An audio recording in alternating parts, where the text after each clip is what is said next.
नमस्कार मंडळी. अक्षय हात धुवून टॉयलेटवरून परतत असतो तितक्यातच एक गुंड माणूस तिथे येतो आणि तो अक्षयला म्हणतो की इथे नवीन दिसतं वाटतं, चल पैसे काढ आता. अक्षय विचारतो की कसले पैसे. त्यावर तो माणूस म्हणतो की इथे टॉयलेट वगैरे साफ करण्यासाठी पैसे लागतात. अक्षय म्हणतो की हे बघा, माझ्याकडे पॉकेट नाहीये, फोन नाहीये, काहीच नाहीये, फक्त नशिबावर विश्वास ठेवून मी घर सोडलंय आणि आता मला फक्त मेहनत करायची आणि कष्ट करायचे. तर तो माणूस म्हणतो की काय रे, खिशात 1 रुपया नसताना एवढ्या काय मेहनतीच्या गोष्टी करतोस, काय नाव काय आहे तुझं. त्यावर अक्षय म्हणतो की अक्षय. अक्षय आडनाव सांगत नाही तेव्हा तो माणूस त्याला पुन्हा विचारतो की तुझं आडनाव काय आहे. त्यावर तो माणूस म्हणतो की असं कसं तुझं नाव अक्षय सीमा, म्हणजे काहीतरी असेल की पुढं खन्ना वगैरे. अक्षय आता रागाने मुकादम हे नाव सांगतो. तर तो माणूस म्हणतो की अच्छा, अक्षय सीमा मुकादम म्हणजे बापावर राग आहे. तर अक्षय म्हणतो की बापावर राग नाही तर अख्खा रागच बाप आहे. तेव्हा तो माणूस सांगतो की मी भूषण सिंग, माझाही माझ्या बापावर तेवढाच राग आहे. माझ्या बापाला तर माझ्यावर विश्वास देखील नाहीये,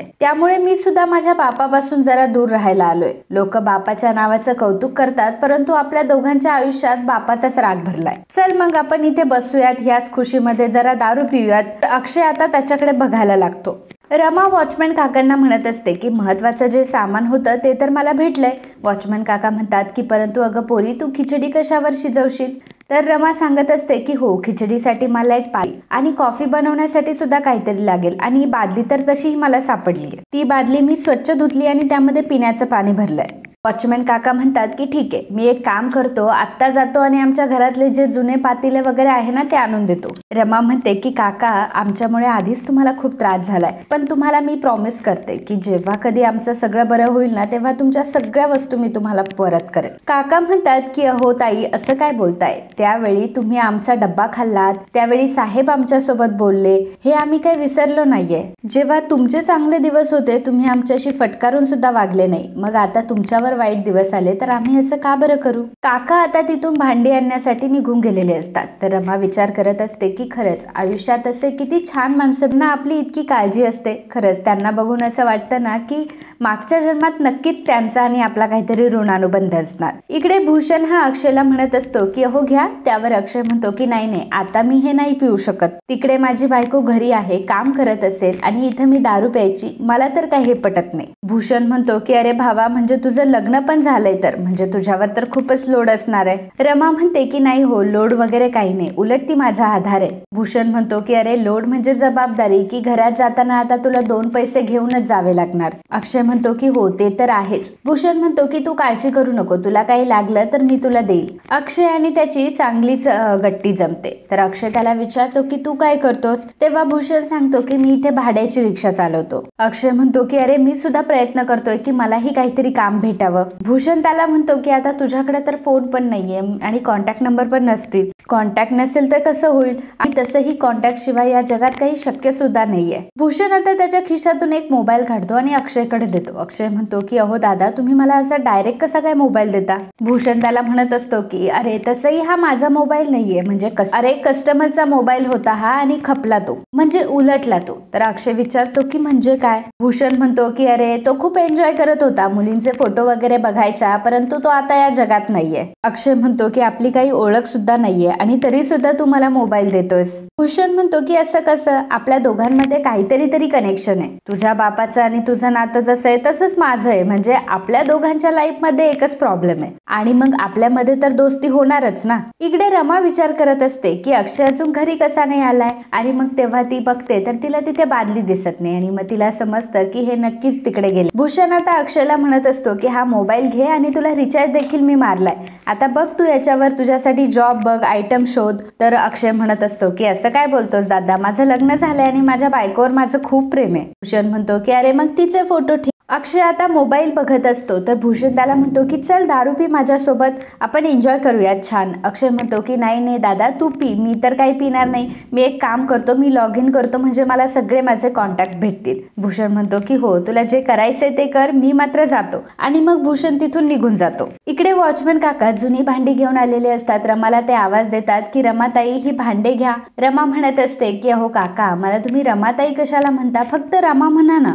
काकांच्या बायकोने काही सामान सुद्धा दिलेलं असतं. रमा विचारते की काका हे काय आहे? काका सांगतात की अगं रमा, माझी बायको म्हणत होती की भांडे असे रिकामे नाही देत, त्यामध्ये काहीतरी भरून देतात, म्हणून माझ्या बायकोने 2-4 दिवस पुरेल एवढं मीठ साखर वगैरे सगळं दिलंय. काकांचं हे बोलणं ऐकून रमा रडायला लागते आणि म्हणते की खरंच तुमचे आणि काकूंचे उपकार मी कसे फेडणार ना हेच मला कळत नाहीये. काका म्हणतात की अगं तू माझ्या मुलीसारखी आहेस आणि आता लाजू वगैरे नको, लगेच स्वयंपाकाला लाग. सकाळपासून त्यांनी काही खाल्लं सुद्धा नसेल, तू एक काम कर, तू आता स्वयंपाकाला लाग, मी इथंच आहे. रमा खूप खुश झालेली असते, विचार करत असते की आमच्या पहिल्या घरातला हा पहिला संसार आणि पहिलंच जेवण.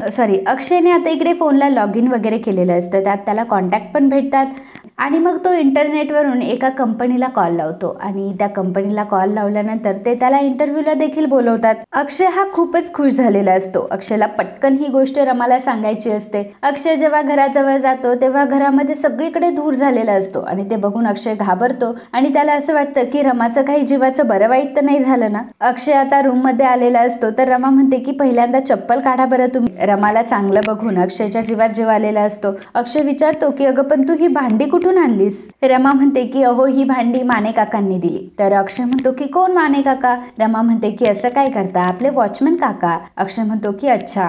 रमा म्हणते की आणि हा किराणा मी इथून एका दुकानातून आणलाय, त्यांना सांगितलंय की मी 2-3 दिवसांनी त्यांचे पैसे परत करेल. अक्षय रमाला सांगत असतो की बाहेर मला एक दादा भेटले आणि त्या दादांनी मला हा मोबाईल दिला. ते बघून रमालाही खूप आनंद होतो. रमाच्या चुलीमध्ये फुंकत असते आणि त्या धुराने तिच्या डोळ्यामध्ये पाणी येत असतं. अक्षय विचारतो की रमा तुझ्या डोळ्यामध्ये पाणी आलंय? रमा म्हणते की अहो तो धूर झाला असेल ना म्हणून आलंय. अक्षय आता हळुवारपणे रमाच्या त्या डोळ्यातलं पाणी पुसतो आणि रमाला विचारतो की रमा तुला अजून काही मदत करू का? रमा अक्षयला म्हणते की तुम्ही एक काम करा, तुम्ही बाहेर जाऊन बसा, नाही तर तुम्हाला धुराचा त्रास होईल, मी पटपट आवरते. अक्षयला मात्र फार वाईट वाटत असतं. अक्षय जरा बाजूला उभा राहतो. रमाने अक्षयसाठी छानपैकी डाळ खिचडी बनवलेली असते. अक्षय आता जेवायला बसलेला असतो. अक्षय रमाला विचारतो की रमा मी खूप वाईट नवरा आहे का ग? की असं का म्हणताय तुम्ही? अक्षय म्हणतो की बघ ना, मी तुला एका बंगल्यातून झोपडीमध्ये आणलं, आता मला कळलं की पोट रिकामं असल्यावर असे वाईट विचार काय येतात. रमा म्हणते की मग अशा वेळी जेवायला सुरुवात करायची असते, आपल्या पहिल्या घरातलं हे पहिलं जेवण आहे. अक्षय म्हणतो की अगं पण डोक्यामध्ये जर विचार चालू असेल ना तर जेवण सुद्धा जात नाही. रमा म्हणते की मग त्याचंही उत्तर आहे का?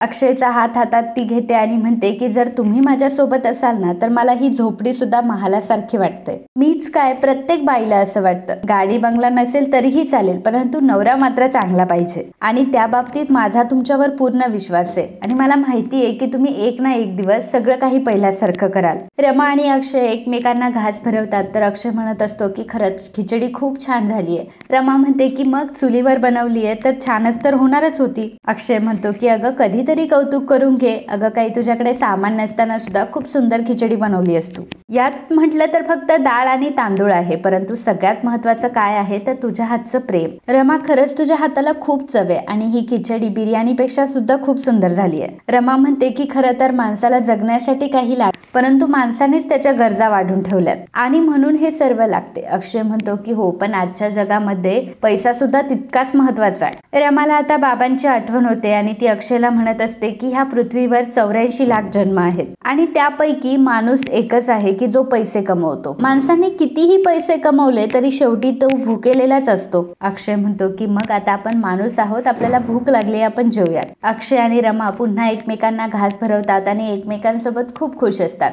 तर मित्रांनो, आजचा हा भाग इथेच संपतो. पुढील भागात आपल्याला बघायला मिळणार आहे रेवा ही अक्षयच्या रूम मध्ये येते आणि अक्षयच्या रूम मध्ये आल्यानंतर अक्षयचा शर्ट घालून ती खूपच खुश असते आणि कपाटामध्ये रमाच्या ज्या साड्या ठेवलेल्या असतात त्या सगळ्या साड्या ती घेते आणि तिच्या पायाखाली तुडवते आणि रागानेच ती म्हणते की ह्या साड्यांची जागा इथे या कपाटामध्ये नाही तर माझ्या पायाशी आहे, असं रागाने ती म्हणते. रमा आणि अक्षय इकडे झोपलेले असतात. रमाला झोप येत नसते तेव्हा अक्षयला ती म्हणत असते की उशी जर भेटली असती तर बरं झालं असतं. तर अक्षय रमाला त्याच्या मिठीमध्ये घेतो. तर रमा म्हणते की खरंच फक्त उशी मागितली होती पण जगातली सगळ्यात सुंदर उशी मला भेटली आहे आणि ती उशी सुद्धा फक्त माझी आहे. अक्षय सुद्धा रमाला जवळ घेऊन खूप खुश झालेला असतो आणि रमा देखील अक्षय सोबत खूप खुश असते. तर मित्रांनो, असेच मालिकांचे डेली अपडेट बघण्यासाठी आत्ताच आपल्या चॅनलला सबस्क्राईब करा आणि हा व्हिडिओ जर तुम्हाला आवडला असेल तर व्हिडिओला लाईक आणि कमेंट करायला अजिबात विसरू नका. धन्यवाद.